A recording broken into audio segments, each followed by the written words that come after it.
কানাডার 2022 সালের নির্বাচনে কনজারভেটিভ পার্টির নেতা পিয়েরে পইলিভের পক্ষে ভারতের হস্তক্ষেপের অভিযোগ করা হয়েছে।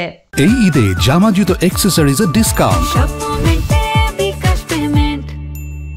গ্লোব অ্যান্ড মেইল সংবাদপত্রের এক প্রতিবেদনে জানানো হয়, ভারতীয় এজেন্টরা পইলিভের পক্ষে দক্ষিণ এশীয় সম্প্রদায়ের মধ্যে তহবিল সংগ্রহ এবং সংগঠনে জড়িত ছিল।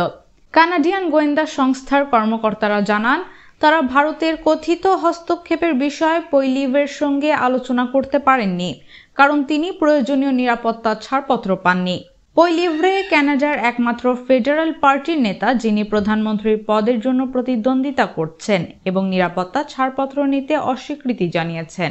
তিনি বলেন, আমি এমন কোনো গোপনীয়তার শপথ গ্রহণ করব না যার লিবারেল সরকার আমার ওপর চাপিয়ে দিতে চায়। তারা চায় না আমি এই বিষয়গুলো নিয়ে প্রকাশ্যে কথা বলি। এদিকে কানাডার রাজনীতিতে বিদেশি হস্তক্ষেপের অভিযোগ নতুন নয়। অতীতেও চীন এবং ভারতের বিরুদ্ধে দেশটির নির্বাচনে প্রভাব বিস্তারের চেষ্টা করার অভিযোগ আনা হয়েছে, যা ভারত সরকার বরাবরই অস্বীকার করে আসছে।